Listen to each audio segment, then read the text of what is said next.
تفسیر قرآن کریم. اعوذ بالله من الشیطان الرجیم. بسم الله الرحمن الرحیم و له الحمد. الهی انطقنی بالهدی و الهمنی التقوی. شیرین است که انسان ببینه خالقش چی میگه. قبل از هر چیزی و شیرین‌تر از هر چیزی کلام خالقه. قدم به قدم، آیه به آیه تفسیر روان و فشرده و تفسیر قطعی داریم. آیاتی رو تفسیر کردیم و اکنون به سراغ این آیه برویم. با هم بشنویم. وَإِذَا لَقُوا الَّذِينَ آمَنُوا قَالُوا آمَنَّا وَإِذَا خَلَوْا إِلَى شَيَاطِينِهِمْ قَالُوا إِنَّا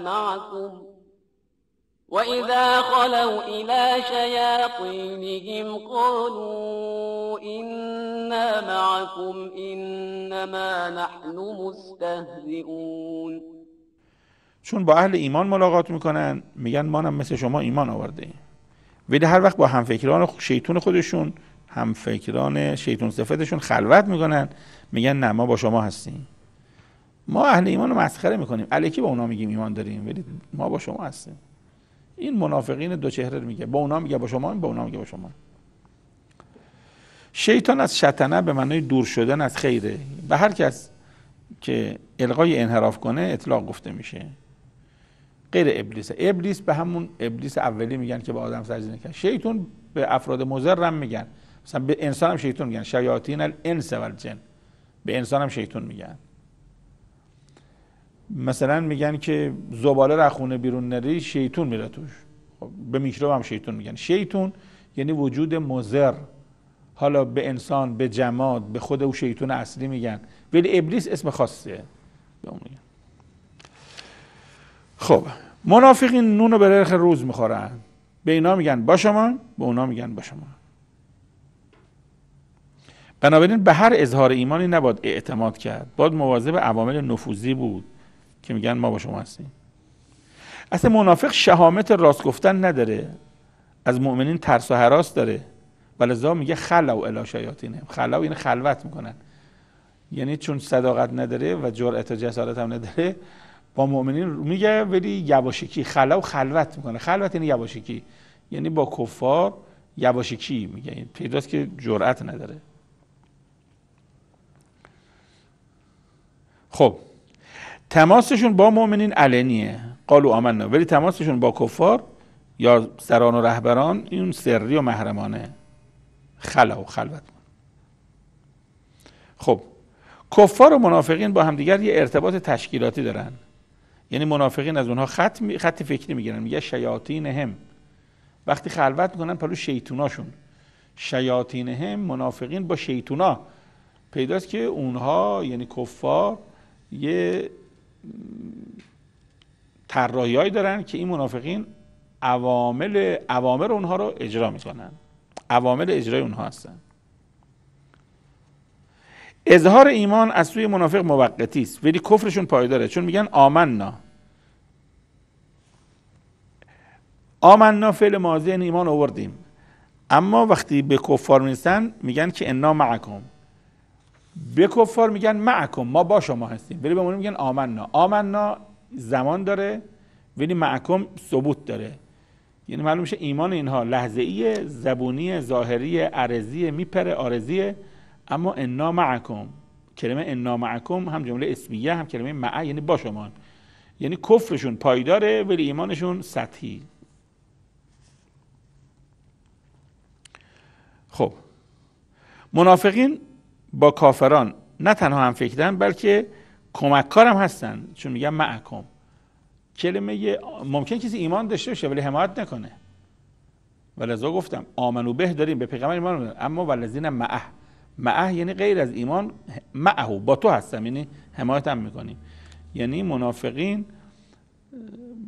به مؤمنین کمک نمیکنن اما با منافقین کمک میکنن. کلمه معه آورد. السلام علیکم و رحمت الله.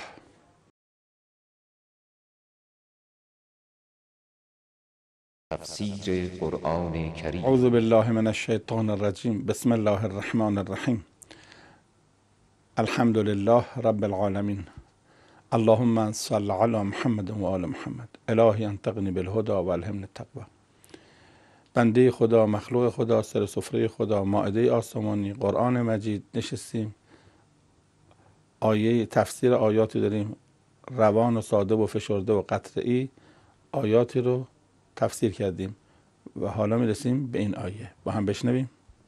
الله يستهزئ بهم ويمدهم في طغيانهم يعمهون. خداوند اونها رو به استهزا میگیره و یمدهم فی طغیانهم یعمهون، در طغیانشون مهلت میده تا سرگردون شوند. یکی از سنت های خدا سنت امهاله، مهلت میده. چند جای قرآن گفته ما به اینها فرصت میدیم، نملی لهم، امهلنا، مهل امهلنا، نملی، کلا نمدو هؤلاء و هؤلاء. یعنی برنامه خدا اینه که یه امکاناتی میده، مثل سازمان برق میده، بعد تو از این برق چه استفاده میکنی؟ یعنی امکاناتی داده، تا حالا از این امکانات چه استفاده میکنی؟ فرمود که ما اینها رو مهلت میدیم. الله یستهزئ بهم، خداوند اینها رو به استهزا میگیره. یعنی اینا فکر میکنن مسلمان رو مسخره میکنن، چون آخه میبینین میگه انما نحن مستهزئون الله یستهزئ بهم. مستهزئ الله یستهزئ، این خودش از نظر ادبیات یه قالب بندی که طبق همون بیان او، یعنی با ادبیات خودش حرف بزن. میگن انما نحن مستهزئون، میگه الله یستهزئ، در مقابل یستهزئون یستهزئ، مستهزئون یستهزئ. خب میفرماد که اینها در طغیانشون یعمهون، سرگردانن. یعمهون امه یعنی مثل اماس، یعنی اما کور ظاهری، امه کور باطنی است. یعمهون اما میگن فلان اعماس، امیه کور ظاهری، امه کور باطنی. امام رضا علیه السلام در تفسیر این آیه فرمود که خدا اهل مکر و خدعه نیست که الله یستهزئ بهم، اهل استهزا نیست، لکن جزای مکر و استهزاشونو میده. این که خدا جزای استهزا میده میشه الله یستهزئ بهم. حالا نگه کسی آقا حالا منافقین یستهزئ، خدا هم باید یستهزئ، یعنی خدا رفته تو خط منافقین، نعوذ بالله. حالا اونها میگن مستهزئ، مسخره میکنن، خدا هم باید مثل اونها باشه. میگه نه، این که میگه خدا میگه الله یستهزئ بهم یعنی جواب استهزاشونو خدا میده. وقت جواب استهزا رو استهزا گفتن. خب اینا سردرگمن و چه جزای سخت‌تر از این که هم قسی القلب میشن، شیطان بر اونها مسلط میشه، میل به گناه، بی‌رغبتی به عبادت، همراهی با افراد نااهل، سرگرمی به دنیا، غفلت از حق. اینا همه کیفرهایی که خدا به منافقین میده. خب منافقین با خدا طرفن، میگن ما انما نحن مستهزئون، ما مؤمنین رو مسخره میکنیم و خدا میگه که الله یستهزئ، تو که مؤمن منو مسخره کردی، الله خدا با تو در مقابل ما مسخره میکنیم مؤمنینو، خدا میگه خودم میام به جنگیشتون، الله یستهزئ بهم. یعنی باید بدونن منافقین که با خدا طرفن. خب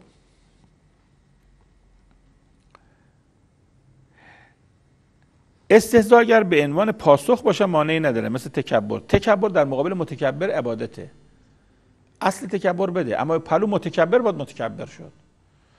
او که مستهزئون، استهزا در مقابل استهزا، اون حسابش جداست. خلاصه از مهلت دادن و زیاده بخشی خدا نباید مغرور شد. گاه میگه یمدهم فی طغیانهم، اگر دیدی کسی گناه میکنه و خدا زندگیش مرفهه، نگه خدا دوستم داره. گاهی گذاشته برای که پیمانت پر بشه. مثل یه معلمی که میگه بچه‌ها شیطونن و معلمم کارش نداره. بچه نگه من هم سرکلاس شیطونی میکنم هم معلم کاریم نداره، پس معلم دوستم داره. نه، گذاشته برای امتحان آخر سال.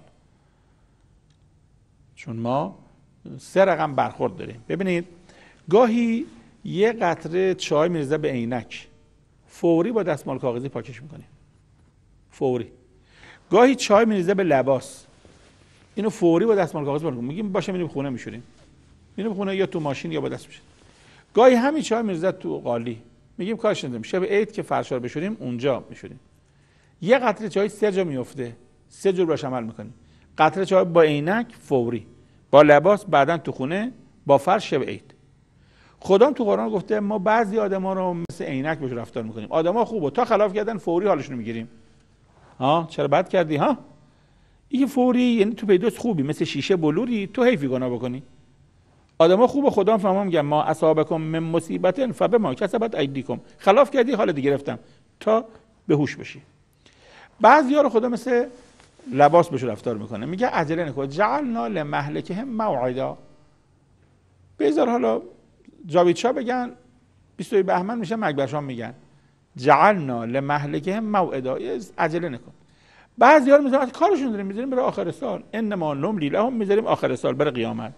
منتها هر چی عقب بیفته سخت‌تر میشه. اگر زود خدا بیاد سراغ آدم با دستمال کاغذی شیشه رو پاک میکنیم. اگر چند روز و چند ساعت عقب بیفته با مشتمال، اگر با قالی شد میذاره با دستبیل. یعنی وقتی افتاد آخر سال دیگه با دستمال کاغذی و مشتمال نی، قالی رو با دستبیل میشورن، دمرش میکنن، دستبیل رو میذارن پشتش، با مشتمال دیگه نیست. یعنی هر چی عقوبت به عقب بیفته کیفرش سخت‌تر میشه. بس و السلام علیکم و رحمت الله.